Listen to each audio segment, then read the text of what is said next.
जो स्थापित नेता हैं लालू यादव, नीतीश कुमार, तेजस्वी यादव, चिराग पासवान, भारतीय जनता पार्टी, उनको आप टक्कर दे पाएंगे? जो 30 वर्ष की अपनी राजनीतिक बंधुआ मजदूरी को खत्म करना चाहते हैं, जो लालू के डर से भाजपा और भाजपा के डर से लालू को वोट देना बंद करना चाहते हैं। और आप देखेंगे कि इसी पटना की जमीन पर देश में पहली बार इतनी बड़ी संख्या में लोग एक साथ आकर दल बनाएंगे। दल बनाने के बाद लोगों की बैठकें होती है, दल बनाने के बाद लोग अपने कार्यकर्ताओं समर्थकों की भीड़ जुटाते हैं। पहली बार दल बनाने के लिए इतनी बड़ी संख्या में लोग आएंगे और आप उसका नजारा 2 अक्टूबर को देखेंगे। कि 1965 तक बिहार देश का बीमारू राज्य नहीं था। बिहार देश के 10 सबसे बेहतर राज्यों में था। उस समय जो देश की आर्थिक सामाजिक हालात थे उसमें बिहार की स्थिति भी खराब थी, लेकिन देश के दूसरे राज्यों के मुकाबले हम लोग पीछे नहीं थे। 65 के बाद से जो गिरावट शुरू हुई है वो रुकने का नाम नहीं ले रही है। उसमें एक थोड़ा सा छोटा सा पॉज 2005 से 2010 के कालखंड में दिखा, जब नीतीश कुमार एनडीए की सरकार बनी, लेकिन वो क्षणिक था। फिर पुनः वही स्थिति हो गई। कई लोगों को लगता है कि बिहार गरीब बदहाल इसलिए है कि लालू जी ने इसको बर्बाद कर दिया। किसको आप एस्टेब्लिश लीडर कहते हैं? एस्टेब्लिश लीडर क्या होता है? तमाम जातियों के यहाँ तो जाति के मेरे भाई ऐसा है, आप देखिए, तो आपको क्या लगता है? आप लोग तो राजनीति समझने वाले लोग हैं। जिसको आप एस्टेब्लिश लीडर बता रहे हैं, बिहार में कोई ऐसा दल ही नहीं है जिसको पिछले नीतीश कुमार, लालू यादव एस्टेब्लिश नहीं है। सुन तो लीजिए, जो बिहार में कोई सबसे बड़ा लीडर, यहाँ सबसे बड़े लीडर लालू यादव रहे पिछले 3 दशक के, नीतीश कुमार रहे हैं। भाजपा का तो किसी नेता का नाम भी आपने नहीं बताया, आपने भाजपा को दल बताया, उनका तो कोई नेता भी नहीं बचा है बिहार के परिदृश्य में। लालू जी, नीतीश जी को भी अपने स्तर पर बिहार में 25% वोट भी पिछले 25-30 वर्षों में नहीं पड़ा है। मतलब 1/4 भी बिहार ने उनको वोट नहीं दिया है। लालू जी अपने दम पर बिहार 1995 में जीते थे, उसके बाद वो नहीं जीते। नीतीश कुमार आज 30 वर्ष से यहां राजनीति कर रहे हैं, 19 साल से यहां मुख्यमंत्री हैं। आज तक नीतीश कुमार 150 सीट से ज्यादा, 140 सीट से ज्यादा चुनाव नहीं लड़ पाए। भाजपा इतना बड़ा दल है, उसको पिछले विधानसभा चुनाव में 19.6% वोट आया था। और आप कह रहे हैं कि एस्टेब्लिश्ड लोग हैं। मतलब कि नीतीश कुमार अब खत्म हो चुके हैं? नीतीश कुमार खत्म हो चुके हैं ये तो नहीं कहूंगा, लेकिन नीतीश कुमार अपने राजनीति के अंतिम दौर में है। नेता के तौर पर, प्रशासक के तौर पर अब उनकी छवि एक, अब ये सांझ की बेला है, ये उगता हुआ सूरज नहीं है। जो जदयू का भारी समर्थक है, नीतीश कुमार का चाहने वाला है, वो भी आपको बताएगा कि ये नीतीश कुमार के राजनीति का अंतिम दौर चल रहा है। राजनीतिक रस्साकसी और सियासी दांवपेच के बीच खबरों की तह तक जाने के लिए तीखे तेवर वाले सवाल होते हैं जरूरी होता है सवालों के सामने बैठे शख्सियत का एनकाउंटर। नमस्कार, मैं हूं प्रकाश सिंह और आप देख रहे हैं एनकाउंटर। और आज एनकाउंटर में हमारे साथ मौजूद हैं जनसुराज के नेता प्रशांत किशोर। मैं नेता आपको कह रहा हूं, अब सब मैं नेता हूं नहीं, मैं जनसुराज का सूत्रधार ही हूं, जनसुराज का सलाहकार हूं, लेकिन नेता तो बन चुके हैं। खैर प्रसाद जी, आप पिछले 2 साल से बिहार के पदयात्रा पे हैं। लगभग बहुत गांव में देखा है हमने कि आप पानी, बरसात, गर्मी सब में आप पैदल चले, लोगों के साथ जनसंवाद किया, कैंप में रहे। तो अब आपने निर्णय ले लिया है कि 2 अक्टूबर को जनसुराज एक पार्टी के रूप में स्थापना होगी और आप सब कुछ छोड़ छाड़ कर, अपनी अच्छी खासी कमाई छोड़ छाड़ कर, जो आईपैक में आप करते थे, आप नेतागिरी के दलदल में आ रहे हैं। तो क्या आपको लगता है कि जो स्थापित नेता हैं लालू यादव, नीतीश कुमार, तेजस्वी यादव, चिराग पासवान, भारतीय जनता पार्टी, उनको आप टक्कर दे पाएंगे? जो हम 2 साल से कर रहे हैं, हम 2 अक्टूबर के बाद भी वही करते हुए आपको दिखेंगे। ये आप लोगों को लगता है कि आपने इंट्रोडक्शन में कहा कि पहले आप कुछ बड़ा दूसरा करते थे, नेताओं को सलाह देते थे, पैसा कमाते थे। काम तो हम अपने दिमाग से आज भी वही कर रहे हैं। फर्क बस इतना है कि पहले हम नेताओं को, दलों को सलाह देते थे कि किस तरह से आप संगठन बनाइए, कैसे अपने संगठन को मजबूत कीजिए, किन विषयों पर चुनाव लड़िए, किसको टिकट दीजिए, कैसे भाषण दीजिए, कैसे व्यवस्था बनाइए, चुनाव प्रबंधन कैसे कीजिए ताकि आपको विजय मिलेगी। काम हम आज भी वही कर रहे हैं। फर्क बस इतना है कि पहले ये काम हम दल और नेता के लिए करते थे, अब ये काम हमने बिहार की जनता के लिए स्वीकार कर लिया है और जनता को जाकर ये बता रहे हैं, क्योंकि जनता को जाकर ये बता रहे हैं कि भाई तुम साथ में आओ और तुम मिलकर अपना दल बनाओ, क्योंकि तुम कह रहे हो कि 30 साल से 35 साल से बिहार में जो देश का सबसे गरीब, पिछड़ा, अशिक्षित, निरक्षर समाज है, सबसे ज्यादा भुखमरी पलायन वाला राज्य है, वहां पर तुम वोट गलत लोगों को इसलिए दे रहे हो कि तुम्हारे पास विकल्प नहीं है। लोग यही कहते हैं। ऐसा नहीं कि लोगों को पता नहीं है कि नेता गलत है, लोगों को पता है। लोगों को यह पता है कि उनकी समस्या क्या है, लोगों को यह पता है कि उनको ठगा किसने है, लेकिन लोग विवश इस बात पर हो जाते हैं कि उनके पास विकल्प नहीं है। तो मैं, प्रशांत किशोर सिर्फ इतना ही कर रहे हैं कि उस विवशता को, उस राजनीतिक बंधुआ मजदूरी से आजादी के लिए लोगों को हम ये कह रहे हैं कि आप साथ में आइए। आपके पास पैसा नहीं है, आपके पास साधन नहीं है, व्यवस्था नहीं है, चुनाव लड़ने की समझ नहीं है, तो वो चिंता आप प्रशांत किशोर पर छोड़ दीजिए। प्रशांत किशोर आपकी मदद करेंगे, जनसुराज आपकी मदद करेगा, लेकिन आप नया विकल्प बनाना चाहते हैं तो साथ में आइए, विकल्प बनाइए, ताकि मजबूरी में आपको गलत लोगों को वोट देना ना पड़े। अब इसका परिणाम क्या हुआ है? पिछले 2 बरस में, 2 अक्टूबर को करीब करीब 2 बरस हो जाएगा, मैं कोई 5300 गांव में पैदल गया हूं। 5300 गांव में मैं पैदल गया हूं। करीब करीब 400 से ज्यादा रातें मैंने यहां के गांव में सोकर बिताया है। और आज 1 करोड़ लोग, इसको ध्यान रखिए, 1 करोड़ लोग इस बात पर सहमत हैं, साथ में जनसुराज की बैनर के तहत जुड़े हैं, जो कि कह रहे हैं कि नहीं भैया आप ठीक रास्ता दिखा रहे हैं, अब हम लोग मिलकर दल बनाएंगे। तो 2 तारीख को दल प्रशांत किशोर नहीं बना रहे हैं, 2 तारीख को दल वो बिहार के 1 करोड़ लोग बना रहे हैं, जो 30 वर्ष की अपनी राजनीतिक बंधुआ मजदूरी को खत्म करना चाहते हैं, जो लालू के डर से भाजपा और भाजपा के डर से लालू को वोट देना बंद करना चाहते हैं। और आप देखेंगे कि इसी पटना की जमीन पर देश में पहली बार इतनी बड़ी संख्या में लोग एक साथ आकर दल बनाएंगे। दल बनाने के बाद लोगों की बैठकें होती है, दल बनाने के बाद लोग अपने कार्यकर्ताओं, समर्थकों की भीड़ जुटाते हैं। पहली बार दल बनाने के लिए इतनी बड़ी संख्या में लोग आएंगे और आप उसका नजारा 2 अक्टूबर को देखेंगे। कहने का मतलब कि नीतीश कुमार ने भी ठगा है बिहार को।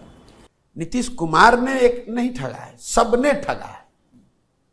पिछले 40, 50, 60 वर्षों में देखिए, बिहार जो है वो 1950 के दशक में 1965 तक, अगर आप बिहार के विकास के आंकड़ों को ध्यान से देखेंगे तो आपको पता चलेगा कि 1965 तक बिहार देश का बीमारू राज्य नहीं था।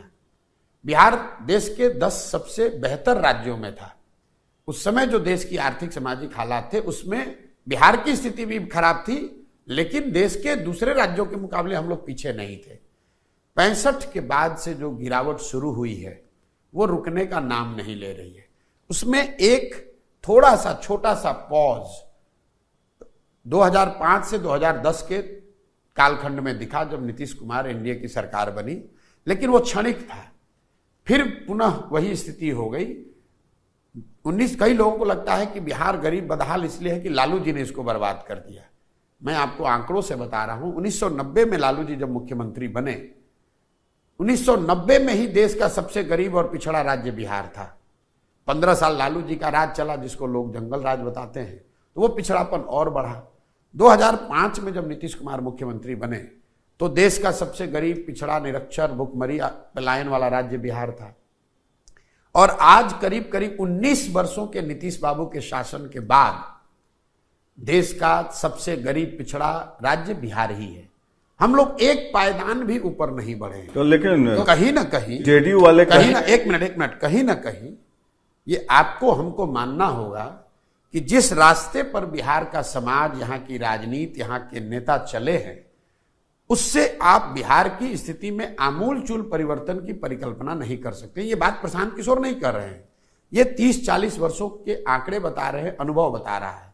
और हम लोग को इतनी ह्यूमिलिटी हम लोगों में जरूर होनी चाहिए कि भाई अगर गलत रास्ते पर चल रहे हैं तो रुकें, एक बार उसका आकलन करें और ये समझें कि आखिर दूसरे राज्यों में भी तो भ्रष्टाचार है, दूसरे राज्यों में भी तो ये इसी देश का संविधान है। ऐसा तो नहीं है कि दूसरे राज्यों से गरीबी भ्रष्टाचार खत्म हो गया है, लेकिन जितनी बदहाली बिहार में है इतनी बदहाली तो देश के किसी हिस्से में नहीं है। तो कहीं ना कहीं ये सोच बिहार के जनमानस में आनी चाहिए और उस सोच के आधार पर इससे निकलने का प्रयास होना चाहिए और उसी प्रयास के दिशा में जनसुराज एक ईमानदार कोशिश है। नहीं, मेरा सवाल ये था कि आप क्या ये जो एस्टेब्लिश लीडर हैं, जो कि किसको आप एस्टेब्लिश लीडर कहते हैं? एस्टेब्लिश लीडर क्या होता है? तमाम जातियों के, यहाँ तो जाति के आधार मेरे भाई ऐसा है, आप देखिए, तो आपको क्या लगता है? आप लोग तो राजनीति समझने वाले लोग हैं। जिसको आप एस्टेब्लिश लीडर बता रहे हैं, बिहार में कोई ऐसा दल ही नहीं है जिसको पिछले नीतीश कुमार, लालू यादव एस्टेब्लिश नहीं है। सुन तो लीजिए, जो बिहार में कोई सबसे बड़ा लीडर, यहाँ सबसे बड़े लीडर लालू यादव रहे पिछले 3 दशक के, नीतीश कुमार रहे हैं। भाजपा का तो किसी नेता का नाम भी आपने नहीं बताया, आपने भाजपा को दल बताया, उनका तो कोई नेता भी नहीं बचा है बिहार के परिदृश्य में। लालू जी, नीतीश जी को भी अपने स्तर पर बिहार में 25% वोट भी पिछले 25-30 वर्षों में नहीं पड़ा है। मतलब 1/4 भी बिहार ने उनको वोट नहीं दिया है। लालू जी अपने दम पर बिहार 1995 में जीते थे, उसके बाद वो नहीं जीते। नीतीश कुमार आज 30 वर्ष से यहां राजनीति कर रहे हैं, 19 साल से यहां मुख्यमंत्री हैं। आज तक नीतीश कुमार 150 सीट से ज्यादा, 140 सीट से ज्यादा चुनाव नहीं लड़ पाए। भाजपा इतना बड़ा दल है, उसको पिछले विधानसभा चुनाव में 19.6% वोट आया था। और आप कह रहे हैं कि एस्टेब्लिश्ड लोग हैं। बिहार की जो राजनीति है वो बिल्कुल फ्रेगमेंटेड है, इतने टुकड़ों में बट गया है, इतने टुकड़ों में समाज को लोगों ने बांट दिया है। कहने का मतलब कि नीतीश कुमार अब खत्म हो चुके हैं? नीतीश कुमार खत्म हो चुके हैं ये तो नहीं कहूंगा, लेकिन नीतीश कुमार अपने राजनीति के अंतिम दौर में है। नेता के तौर पर, प्रशासक के तौर पर अब उनकी छवि एक, अब ये सांझ की बेला है, ये उगता हुआ सूरज नहीं है। जो जदयू का भारी समर्थक है, नीतीश कुमार का चाहने वाला है, वो भी आपको बताएगा कि ये नीतीश कुमार के राजनीति का अंतिम दौर चल रहा है। नीतीश कुमार की अपनी ताकत क्या थी? नीतीश कुमार के दल की ताकत कभी नहीं रही है, तो सब लोग मानते हैं, नीतीश कुमार खुद मानते हैं। कितना सीट देंगे अगले विधानसभा? मैं उस पर आ रहा हूं। जदयू की संगठनात्मक ताकत कभी बिहार में नहीं रही है। जदयू को कोई एक जाति विशेष का बहुत बड़ा वोट बैंक नहीं रहा है। जदयू की सबसे बड़ी पूंजी रही है नीतीश कुमार और उनके द्वारा जो चलाया जाने वाला प्रशासन है, उसकी जो छवि थी। जब वही पूंजी चली गई तो जदयू के पास बचा क्या? आपने कहा नीतीश कुमार को कितना सीट आएगा? हम कई बार कह चुके हैं, लोकसभा चुनाव से पहले भी मैंने कहा, जब वो महागठबंधन में लालू जी के साथ थे, कि अगर लालू जी के साथ नीतीश कुमार चुनाव लड़ेंगे तो उनको 5 सीट नहीं आएगा। लेकिन नीतीश कुमार तो मजबूत होगा। कौन कह रहा है मजबूत? 12 सीट आया। मतलब अगर आपको 12 सीट जीतने को आपको मजबूती दिख रही है, मतलब अरे आप पहले सुन तो, अरे 5 सीट आएगा। अपने हिसाब से तथ्य को तोड़ रहे हैं। हमने कहा और अभी भी रिपीट किए हैं, अगर महागठबंधन में चुनाव, जब ये आपने इंटरव्यू किया था तब नीतीश कुमार महागठबंधन बर्गिनिया में किया। सुनिए, उस समय नीतीश कुमार महागठबंधन में थे। मैंने कहा था कि महागठबंधन में चुनाव लड़ेंगे, उनको 5 सीट नहीं मिलेगा। अगर आप 12 सीट को उनका बहुत बड़ा रिवाइवल मानते हैं तो भी आप देख लीजिए, नीतीश कुमार के आज 12 MP हैं, 42 विधायक हैं। और इसको अगर आप बहुत राजनीतिक बड़ा फोर्स मानते हैं, जो परिस्थितियां बनी हैं, जो बिहार में कोई परिस्थिति नहीं है। जदयू से ज्यादा कमजोर अब तीनों दलों में, आरजेडी, जदयू और भाजपा में सबसे कमजोर दल जदयू है। लेकिन सीट अगर देखा जाए 30 सीट आई, 12 जेडीयू को और बीजेपी को 5 और 1। ऐसा है प्रकाश जी, आरजेडी को 2020 के चुनाव में 75 सीट आ गया, तो लोगों ने यहां हल्ला मचा दिया कि तेजस्वी यादव बहुत बड़े नेता बन गए। सच्चाई यह है, आप लोग भी राजनीति फॉलो करते हैं, अगर चिराग पासवान अलग से चुनाव नहीं लड़ते, टारगेटेड करके नीतीश कुमार के कैंडिडेट्स को नहीं हराया गया होता, तो 32-35 सीटों पर सिर्फ मैथमेटिकल गेम अगर नहीं हुआ होता तो आरजेडी और तेजस्वी को उतना ही सीट आता जितना उनके पिताजी के नेतृत्व में पहले आया था। ठीक है, ये हम भी जानते हैं और आप भी जानते हैं कि क्या राजनीति थी उसमें। अब उसका असर देखिए। जिन लोगों ने बताया कि Tejashwi has arrived, he is the new leader of Bihar, कलई खुल गई लोकसभा में। अगर सही में उन तेजस्वी यादव बहुत बड़े लीडर बन गए थे 2020 के चुनाव के आधार पर, 75 उनके विधायक जीत गए थे, जनता का बहुत बड़ा समर्थन उनके पास आ गया था, तो लोकसभा में क्यों नहीं सफलता मिली? कई बार चुनाव में आपको सफलता इसलिए मिल जाती है क्योंकि जो राजनीतिक कैलकुलेशन है, गणित है, उसका फायदा आपको मिलता है। वोट नीतीश कुमार के एमपी कैंडिडेट्स को नहीं मिला है, वोट लालू जी के विरोध का मिला है। क्योंकि आप जानते हैं, हम जानते हैं कि बिहार में एक बहुत बड़ा तबका है जिसको ना नीतीश से मतलब है ना भाजपा से मतलब, उसको सिर्फ इस बात से मतलब है कि किसी भी हालत में लालू जी की सरकार नहीं आनी चाहिए। जैसे लालू जी को मुसलमान क्यों वोट देता है? इसलिए नहीं कि वो लालू जी का, तेजस्वी का समर्थक है, वो सिर्फ इसलिए वोट देता है कि उसको मालूम है कि भाजपा को जीत कर नहीं आने देना है।